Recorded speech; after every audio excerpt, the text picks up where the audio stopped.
Make them say. Are we on? It's Tuesday, October 10th, Policy Committee meeting.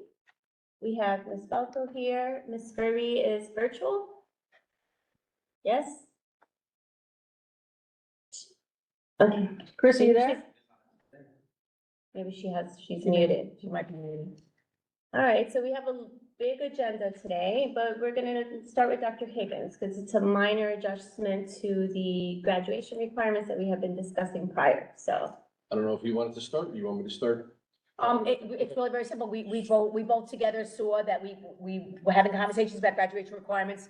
We constantly say that we want to make sure that everybody knows you could always go above and beyond. You could take more and more classes if you like, but we also wanted to mirror what the state required. So we made a change, which then caused us to go down 10 credits. And in error, we only went down 5 credits in policy. So yes, it's a minor change from the change that we made in June. We in June removed 10 credits from the graduation policy. We went from 130 to 120. In doing so, we removed 5 credits. That was a 4th year of math, and we removed 5 credits from an elective. What we need to do is make an adjustment right now, and instead of that 5 credits from elective, we're requesting that we remove 5 credits from fine arts, which is visual and performing arts. It will bring us in line with the state requirements.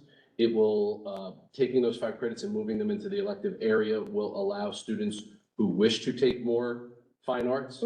They will be allowed to do so, but it will not require students to take more than they have to take in those areas if they do not want to do. Okay, sounds good. So that'll go back now on the agenda as a first read. That's correct. Yes. Yeah. Okay. So if anybody has any questions, if I may, they can turn to page 2, and it's number 7, and all we did was change the 10 to a 5. I'd like to use the word typo, but we wanted to be completely transparent, and therefore we are considering it a change, even though it's very minor, and that's why we're going to have to go back first, second read, and we have plenty of time because no one is graduating before June. Yes, and we start our scheduling for next year in January, So so perfect. this will give us plenty of time to get the first and second read in. What And about our seniors counselors, that already selected their courses? They're fine. seniors are okay? fine. Yep. And juniors are fine too. Yep. Everybody's fine. Yep, we'll be, no one will be held back from graduating. Okay. We'll be fine. Perfect. All right, sounds good. Thanks for your due diligence in reviewing the policy. Any questions, anyone? No? All right, so. Thank you, Dr. Higgins. We appreciate you. Have a great night. Have a Thank you great very night. much. Good night. Safe trip home. Thank you. All righty, so let's talk about the policies that are gonna be abolished. There's 3 of them. Bridge year pilot programs, school nutrition programs, and meal charges, they're abolished. We never adopted those, so Those ones were adopted. Anything that has been recommended by Strauss Esme to be abolished that were never adopted, it would be a moot conversation. So therefore, they're not on the agenda. okay, so they were adopted, we no longer need these policies. Correct. All right, sounds good. All right, the next one on the agenda, religion in schools.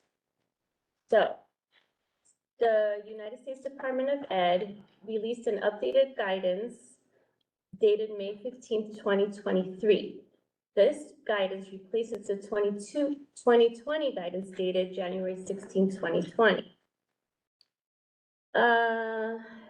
So Strauss Esme's Policy Guide 2270, Religion in the Schools, was last updated in 2020 based on the 2020 guidance. The policy guide incorporated the details in the guidance by referencing the 2020 guidance. The 2023 guidance, which has been incorporated into the updated policy guide, 2270, references the 2023 guidance, eliminating the need to revise the policy guide every time there's any change in any subsequent guidance released by the Department of Education. So basically, they're adding some language that was in there prior, referencing the Elementary and Secondary Education Act of 1965. This must be provided to the Board of Education by October 1st of each year. Do we already do that, or are we going to start doing this? Providing the certification to the New Jersey Department of Ed by October 1st of each year. I think that's part of the standard stuff that gets reported. Yeah. Yes, and it's one of the things that we get. So we've already been doing it, even though the language hasn't been. Yeah. Okay. A few other changes, changing the public school, context to prayer, prayer religious exercise during non-instructional time. And basically, it is recommended that the general principles of prayer and religious expression in schools and references the 2023 guidance as the resource that provides details of the subject. Any questions? And that's just policy, there's no regulation for that. That's correct. Right. None for me. All right, moving on, examination for cause. This is also just, well, there's two policies, 3161 and 4161. On these. One is a teacher, one is a non-certificate. Mhm. If the language changes, then Let's look now. Mhm. It says, policy guides 3161 and 4161 have been rewritten to better outline the process of school district misuse when the Board of Education or superintendent wants to require a physical or psychiatric examination of a school district employee whenever a staff member shows evidence of deviation from normal physical or mental health, to determine the staff member's physical and mental fitness to perform with reasonable accommodation the position the staff member currently holds, or to detect any health risks to students and other staff members. Policy guides 3161, 4161 provide a procedure for the board superintendent to request a staff member undergo an examination that is consistent with the statute, administrative codes, and applicable case law. The procedures outlined in these policy guides must be followed when a board requires a staff member to undergo a physical or psychiatric examination. And just to help, if I may. Sure. So what, so basically what it's done is it's taken the current policy, and if you look at the current policy, it shows it very much in paragraph form without a step 1, A, B, C, D. And what it did is delineating the requirements of the superintendent and therefore the board to take action. And then it's placed into the new ways now pursuant to A, 1, 2, A, B, 1, C. Whereas if you look at the old one, it's all paragraph format. Okay, creating a checklist. Exactly. a better guideline. Correct. And that's 3161 and 4161? Yes, 3161 is, one is related to support staff, I believe, and one is staff. Yeah. Yes. Okay, The other one just says staff member, the other one says, this one says support staff member, and the first one, 3161, actually says teaching staff member. teaching staff, so those are the. Yep. Any questions? So this will be a first read? First, all of these are first reads, the ones that we're going over now. None? The next one is policy and regulation. Are we talking about attendance Yep. next? Yes. All right. What has changed? Student attendance or staff attendance? Well, 3212 says just attendance. They removed Staff. professional staff Staff. attendance. Oh yeah, teaching staff members for both of them. One is a policy, one is a regulation. Mhm. So they're changing the word staff and replacing it with teaching staff. Teaching staff members shall provide notice for the use of sick time as required in NJSA 18830-4 and policy regulation 164201, which we discussed last time, I believe. So some of the words are being changed to reflect the changes to the sick leave policy. Sick leave is defined in accordance with the new statute that's listed here. And again, referencing the policy and regulation.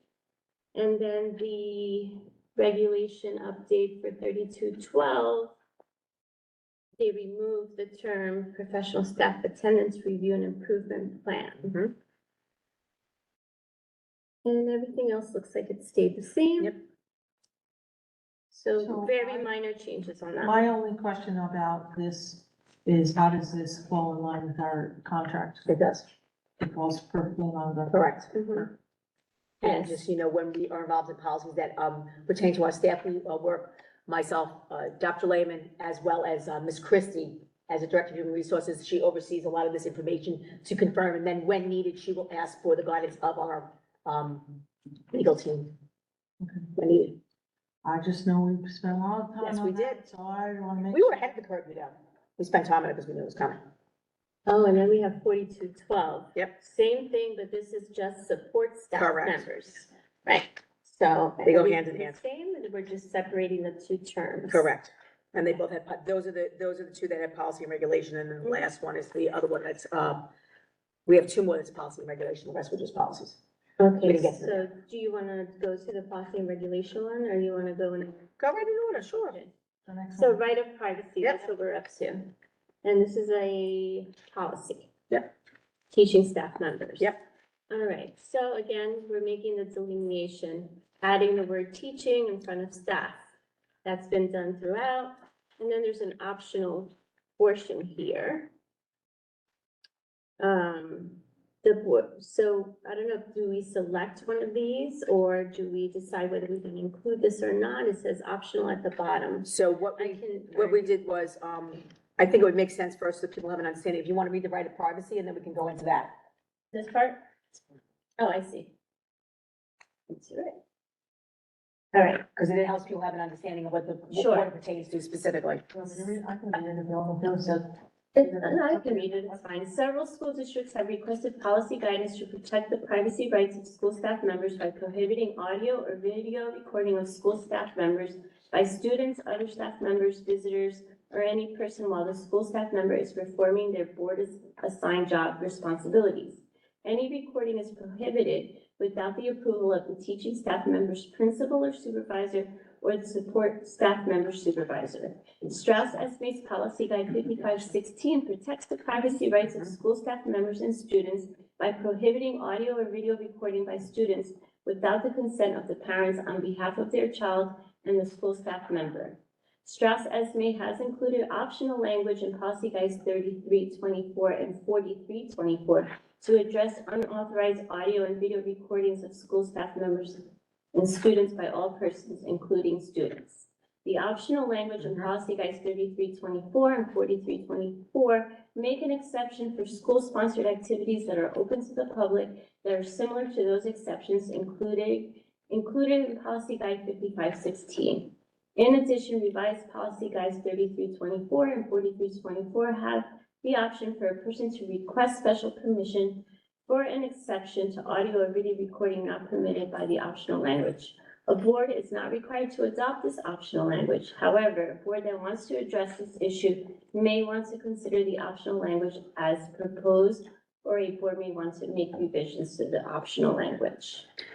So it sounds like it's a protection for teachers. Yes. When children are recording their Correct. teachers in the classroom. And it is my recommendation that it is something that we would adopt. Mhm. It allows for, it doesn't mean that a teacher cannot be audio or video recorded, but they would have to follow this requirement, and they would have to need written approval. And I do think it's very important, because just like we respect the rights, as we should, of our children with audio, visual, and getting permission when things are published, we also should have the same respect for, teachers as well as support staff, because they're identical, except the support staff is a separate number. Additionally, what I like about this is it does put in there as far as events, because we have pep rallies, we have activities, we have speakers, we have Holocaust, we have Black History, we have all these things, and it would not, that's like a double negative, it would not, so it would not exclude the ability to have that recording made, even if a teacher's in it, because that would be an event. So it would be my suggestion and my recommendation for this to be adopted. And so I have one question. Sure.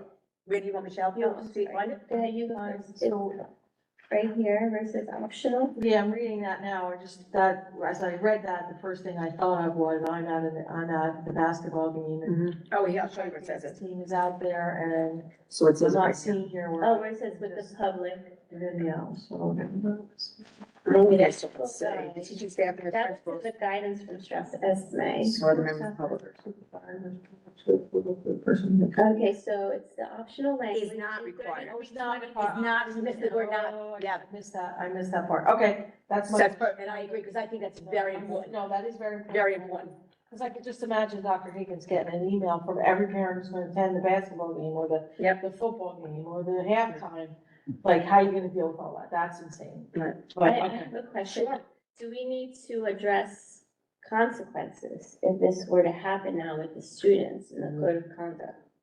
Or is that already in It's there? already, to my knowledge, it's already in the code of conduct. I know it is, I believe it is at the middle school level. I'd have to double check. We can take a look. We can take a look. What we can do is we can, if we were to adopt this, because we have first read, second read, we can easily go back. I'm remembering something to the middle school code of conduct from years ago, but I would double check with Dr. Higgins. Dr. Higgins, Well, it should be in the middle school and The high school, indoctrinated in all the square. code of conduct. We fall right. indoctrination. Actually, even Actually, elementary also, yes. So let's have a phone in Yeah. their hand from the time they're 3 years old. Yeah, That's not right, 3 years old. They know how to record, mom. You know what I mean? Or Like, there's- Absolutely. So I think it's a nice way to have that respect, and I do think it's very important, however, at school-wide activities, you're in the picture, whether you're the adults, you're the parent, the teacher, and so forth. So let me ask a question. How are we going to educate our children on this? They are already, it is my understanding, I know we don't have a current, I'm gonna speak as the prior principal, not as the superintendent. As the prior principal, it was an understanding, and it was something that was carried out, that no child could take audio or video, a staff member without the permission of that staff member. So it's something that we've been doing all along. Mhm. So educating the children is gonna be very easy. So that's what you're saying, it's in the code of conduct? I believe it is. Written. Can we get a confirmation that it's in the Absolutely. code of conduct for all schools? I Absolutely. understand that document is not. With the same one for quick every email. school. No Mhm. problem. Okay, great, because that way it'll match up with our. policy. Absolutely. I just want to make, because I don't, we have policies, right? Right? And, lack of knowledge of the policy doesn't mean you're not held to that policy. 100%. standard, right? So it's kind of like, what's the phrase, as the word hasn't not coming to me, but, ignorance of the law doesn't mean you don't. Correct. If you say you didn't know, but if you say you didn't know, I didn't get my ticket in the mail, but you still have to I pay. didn't know that was a law, that's too bad. Ignorance It's is a not an law. excuse, you're absolutely You right. broke the law, That's you the word they broke use, right? kind of stuff. And that can be done actually, we're gonna have a leadership meeting anyway next week, so that's something we can handle literally in person. Perfect. And it works out perfectly. Just asking. Thank you. Good question, good I comment. like it. I like Couple it. of questions. This is Chrissy. This isn't a mandated policy, correct? No. No, Recommended. it's recommended, but we currently have a right of privacy, so the revision is recommended, and then the optional part is optional to the school district. Okay, so how does that relate to our security cameras? How does that relate to our security cameras? So it probably does not, because the way, what this is about the teaching and or support staff member may, if we go with this, if this was approved, may not be audio or videotaped By a child. by a child. It doesn't say anything about our security system. And I will let you know that our security systems are always in play, always for us, for security reasons. But this is to be like a posting, like someone would post their teacher on Facebook, or post their teacher on Instagram. That's the way I'm understanding it, yes. Which did happen a lot during the Yes. pandemic. Well, I just want to be careful of what type of policy we're instituting. I mean, if we videotape with what? With their phones? Well, the policy is you can't have a phone out in class. So when is the recording not allowed? Is it specifically during class? Is it? It says, I'm just trying to understand because it sounds like it's a very broad policy. But and- you know what it is? Honestly, this is not new, because this has been going on, like I said, I can't speak to the policies, because as a principal, we follow, I didn't make recommendations, let me put it that way, I didn't make recommendations. We have always made the statement in the middle school, you may not video or audio tape a staff member without the staff member's permission. It does say while they are performing their While they're core performing their assigned assigned jobs. responsibilities. That's So what it that is. could be Monitoring a hallway, they can't. Correct. Videotapes, it could be anything. Correct. Not just specific to the. I don't, this in no way would preclude someone from, this has nothing to do with security cameras. So let's say an adult. Okay, so we had last year, we had a big fight in the high school that was Right. videotaped by several students. And that video was used by the administration. but I don't think that video was of. So now, It was of students. It's not, this is of staff. This is not about the students. well, there were staff members in that video. You're And still allowed to look at it. That's not what this is about. well, with this those is- students that gave those videos, taking videos of staff members breaking up fights in the high school. They were disciplined. Yeah, they were disciplined based on the code of conduct. That's Yes. why I want to make sure that this is. They were added to the disciplined. code of conduct. So for example, if a child takes a video of another child, not even a staff member, separate from this, just trying to give an example, Right. on the bus, in the code of conduct at the middle school, you will be disciplined. You're not allowed to just take a video of another child. This is putting into play that you also may not take a video of a staff member without the staff member's permission.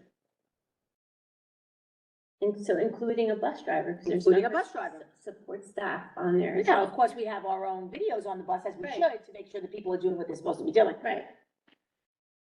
I'm not sure. I'm just playing devil's advocate. So if a student witnesses, and I'm not saying this happens in our school, but I'm just saying as an instance, a student witnesses something severely wrong taking place by a staff member, whether it be on a bus or somewhere else, and turns it over to the district, that student's going to be disciplined?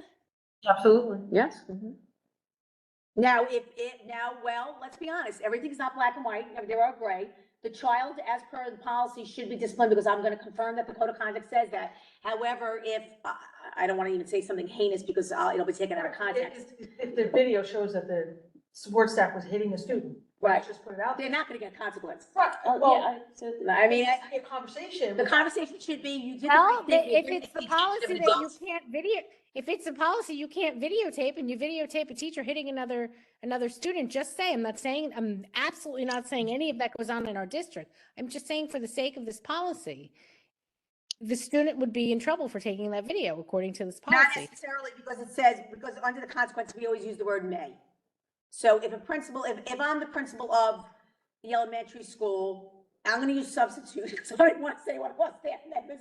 A substitute staff member grabs a child by the arm and to discipline them, and the child, fifth grade will say, takes a video of it, then the fifth grade would say, you know, you're not supposed to have your phone out, though you did bring to our attention something, this is how I would handle as principal, that should not have happened.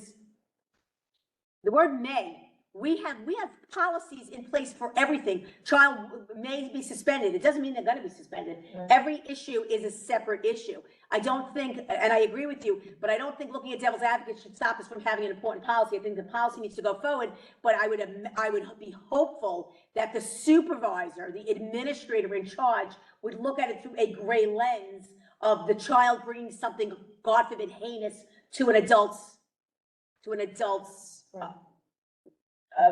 attention, thank you. Yeah, and also we can look at the wording in the code of conduct. Right, To modify that a little bit to include those instances. Well, on the very bottom of every code of conduct, it Yeah. says point blank, May. the principal and or administrators hold the right at any time, blah, blah, blah, to change anything. So at any time, there doesn't have to be Right, consequences. so I'm doing my due diligence while Chrissy brought up these questions, I'm looking Right. at the last paragraph Yeah, of the sure. optional section. And it states, any person making an audio or video recording in violation of the provisions of this policy shall be required to immediately cease making the recording Right. to avoid violating the privacy Privacy. rights of others. Perfect statement, but this last statement is confusing to me. Any support staff member found to have violated the provisions of this policy may be subject to discipline. So does that mean any They can't support use staff anybody else. member? Video? Teacher also, I'm maybe have to teach one, it's for both. So this policy is not just for students Goes- videoing, it's for anybody else. So if I'm a support staff member and I'm watching another support staff Correct. member doing something bad, It's not I'm just the not allowed to children. record them just as much as the Right, students it's aren't allowed. to. correct. It's the right of privacy for any individual to have And the right of that's privacy. also there for teaching staff. Correct. Same line. The same line. It's not Okay. just there. It's not for just both, support staff. it's for both. So I do think it's very valuable, and I do think what Ms. Kirby is saying is true. Yeah, I So just what double checked. I will confirm is that on the bottom of every code of conduct, it says that we reserve the right to make any changes. I cannot even imagine a child coming forward who, let's say, sees maybe an individual always being inappropriate, but not stepping over the, inappropriate, aggressive, finally says enough is enough, I'm gonna video this person, and immediately turns it over to the supervisor of that school, that program, that environment. That child should not be in any trouble of any kind.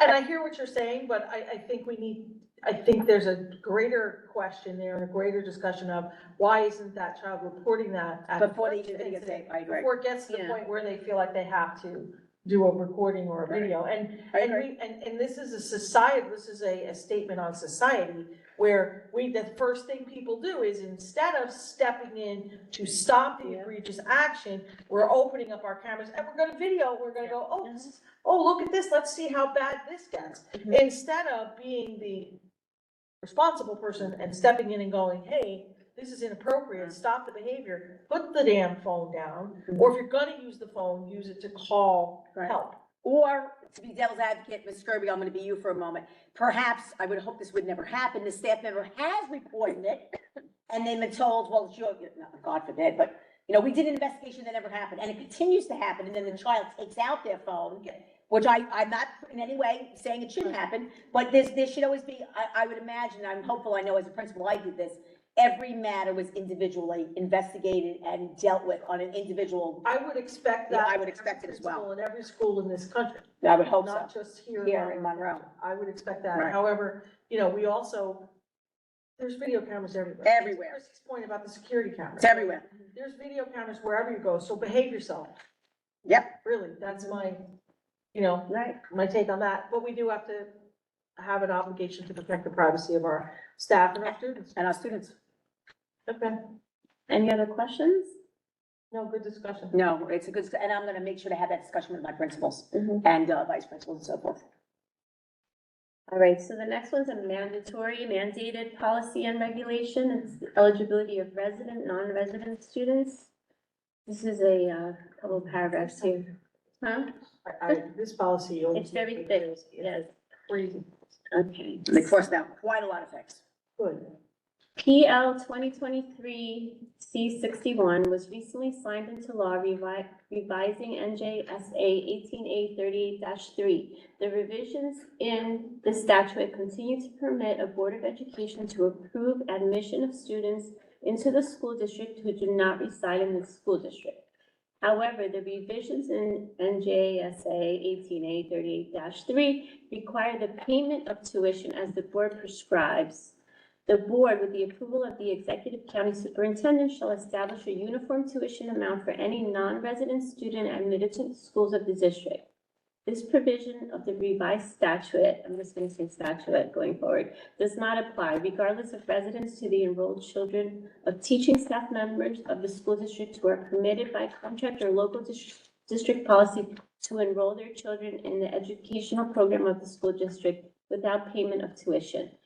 This provision of the revised statute does not apply to a county vocational school district.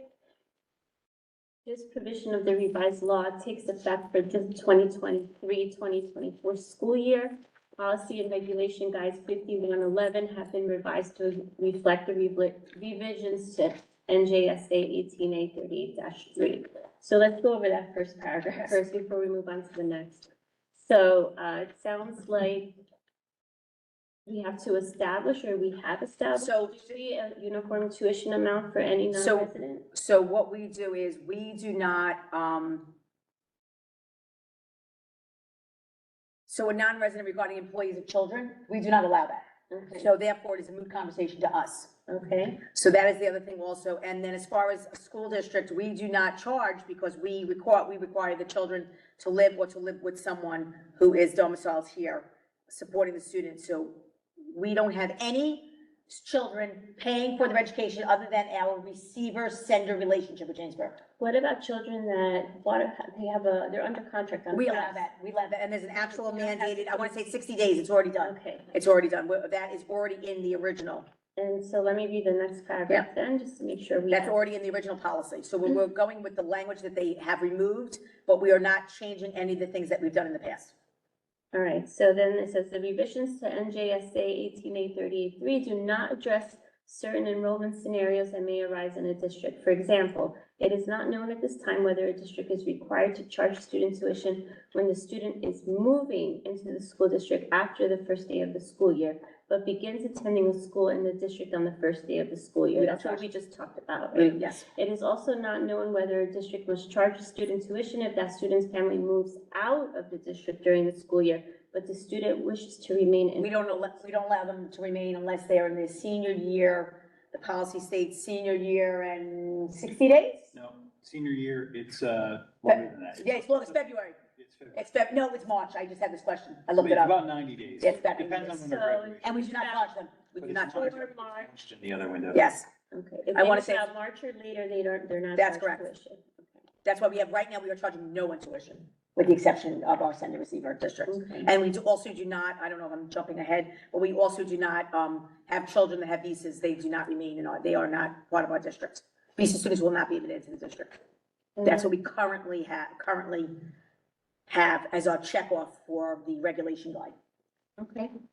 And then the final, in addition to reviewing policy and regulation guides 5111, there were provisions of the statutes and administrative code that were included in both the policy and regulation guide.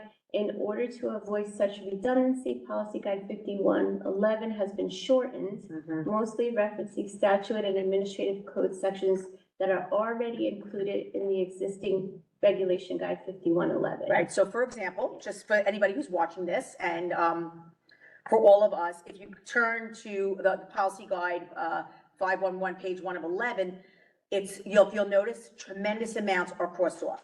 So you have page 1, half the page is crossed off. Yeah. Page 2, the entire page with the exception of a student is eligible to attend a school district free of charge in accordance with NJAC 6A, blah, blah, blah.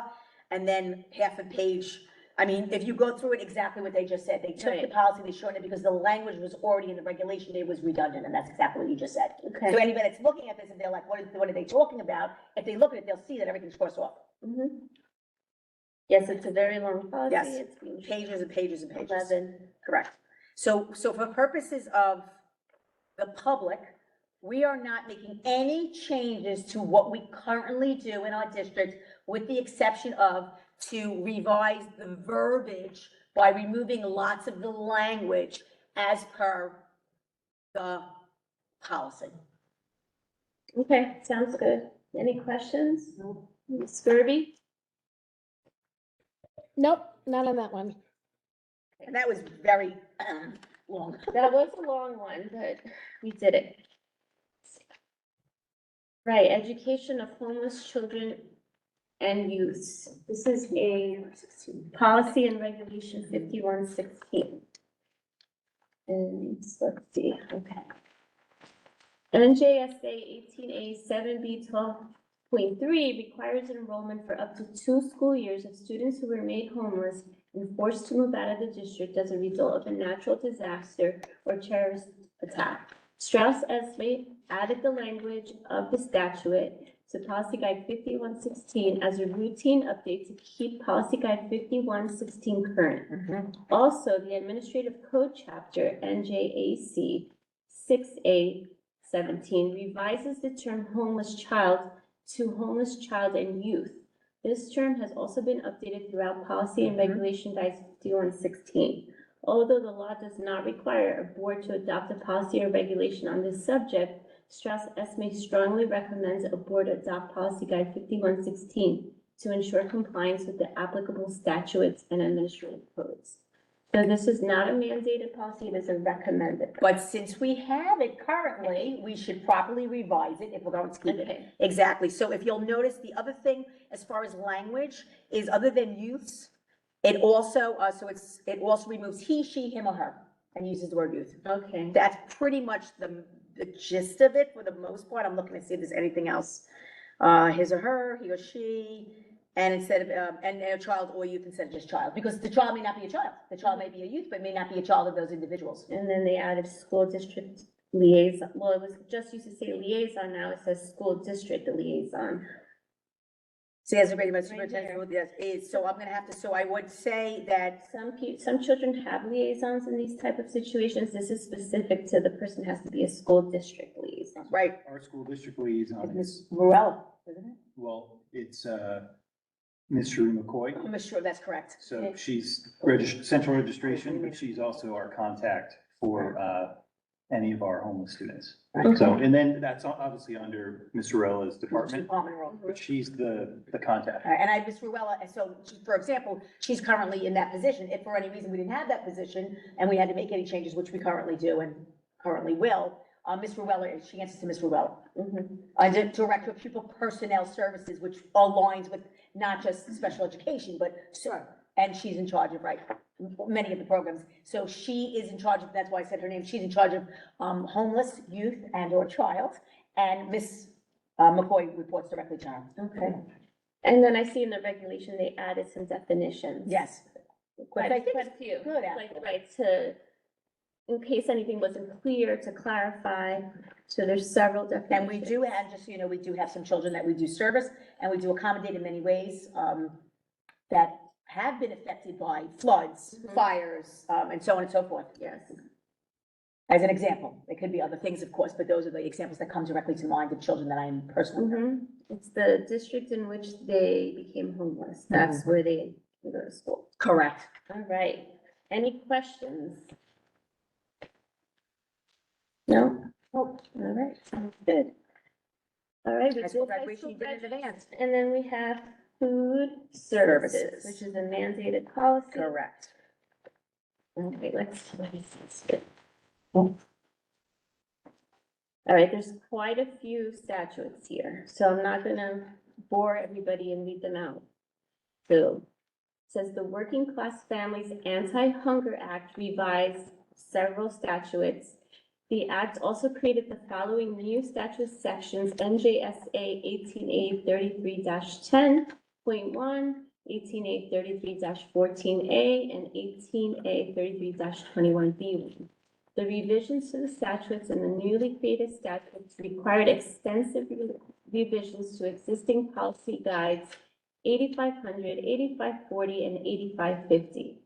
In response to the extensive revisions required in these policy guides, Strauss Esme is recommending that policy guides 8540 and 8550 be abolished, which we did not have those. And a revised policy guide 8500 that incorporates the provisions of policy guides 8540 and 8550 be adopted. Revised policy guide 8500 is a comprehensive food services policy guide that addresses the pertinent provisions of the Working Class Families Anti-Hunger Act. It says all the provisions of policy guide 8540 and 8550 that are still relevant despite the revisions have been incorporated into this revised policy guide 8500. It is likely school districts have been planning for these new and revised provisions of the federal and state law and its local application with their food service staff or food services management company if they contract with one. This policy guide is mandated and must be adopted by the board if the district participates in the National School Lunch Program, which we do, right? Yes, we do. And for purposes of this particular policy guide, so of course, we're going to go with the mandated changes. However, there is an option, and one is option 1 or option 2, and I'm not gonna read the whole thing, but I wanna make sure that people know what we're selecting. So option 1 is, the Board of Education does not permit a student in the school district to charge for breakfast and lunch. We are not choosing that. Option 2 is the Board of Education provides a meal charge program to permit unsubsidized students in the district to charge for breakfast or lunch. Collection of any payment for a meal charge program account as in arrears shall be addressed in accordance with the provision of the policy. Then they define what unsubsidized student is. We talk about first notice, second notice, a parent's refusal to meet with the principal, and it gives us an opportunity of how if someone is charging and they owe us money. And I did actually have a meeting today with Ms. Shala, to go over these and to make sure that this, of course, we want to choose option 2, but how we would go about and what we would do for a child that's charging. The most important thing that parent could get out of this is no child goes hungry, and if a child comes to school and doesn't have money and owes money, they still get a meal. Okay. And I think that's the most important thing as a Board of Education and an administration we should be able to say to the public. Mhm. That's, it's something So else. when you say they get a meal, they don't get the same? They can pick a meal of their choice, but they Okay. cannot get their cookies, and they don't Okay. get the ice cream, but they get a full, well-balanced lunch meal. Okay. And if there's options for pizza as one meal and a salad as another meal and, I don't know, roast beef sandwich or a hamburger, they can still choose like any other child. Now, if they say, can I have those chips and can I have those cookies? No, you may get a meal of choice that is afforded to you. I'm so glad I had the meeting today. Okay. So we are gonna be selecting option. Option 2. And if you'll notice, most of the language is almost identical, they just extended it. So you know how we normally have the bold for the crossouts? There's almost no crossouts, it's more of an extension because of, I think, They COVID probably, incorporated and I think everything. COVID played a major role also with the food policies in the school district. And do we have in this policy, I haven't read option 2 thoroughly, what happens to the children that do owe money? Yeah, so basically the way it works is they send home, they call, because it says the district shall notify the household by phone. Okay. So we call, Now they do. I had this conversation. Really? Oh, yes, today. Well, I didn't get my phone. Well, you probably didn't get it yet, but you mind. Because I said she did ask if we could change it to May, and I said, absolutely not. If it's mandated and we're following it, you must use the language, so therefore it will be a phone call. And she said, yes, Shari, no problem. So it will be a phone call. The letters always go out because they're easy, because they're generated through our food service online system. It's an easy generation. However, we don't, if we adopt a policy in its entirety that's mandated, we don't change language. So the word phone call will remain, and they will be getting phone calls. I had that conversation today. The next thing is, after the letters and the phone call, you call the parent and you ask the parent to come in to actually see the principal. That is allowed. There is a part of our policy that says DCPP could be contacted. We have never done that. I've never done that. I'll just leave it at that. So nowhere in there is that they bring it to the child's attention to try to buy lunch, other than if they wanted to buy an extra. Well, it does say that the child, yes, the students are usually told, you know, that you're charging, you know, that you owe money. But in addition, it is the responsibility of our food service, as per my meeting today, to make a phone call to the parent. And that is on page 7 of 14. I found it. Found it. I read it. Okay, any But questions we on feed, that? we feed all our children. I want to make sure that I end with that. We feed all our children. And that they can select something that's already there, Yes. not down that they get a cheese You know, sandwich. that's the old Peanut days. butter. Remember those days? Well, no, we don't use the word You peanut butter. can't We use don't say peanut butter anymore. No, no more peanut butter. So cheese sandwich. Although I love peanut butter. But I don't like jelly. Any questions, Chrissy? Any questions? Nope. So, Wow. seeing none, then Wow. that ends our policy meeting for this Excellent. evening. Yes. And I will let you know, Ms. Gerby and everybody here, that I will have the confirmation and conversation with the principals to confirm the code of conduct and how it matches the policy. Okay, Okay. thank you. All right, so let's go. Done. Thank you. Have a good night. Thank you, Ms. Gerby.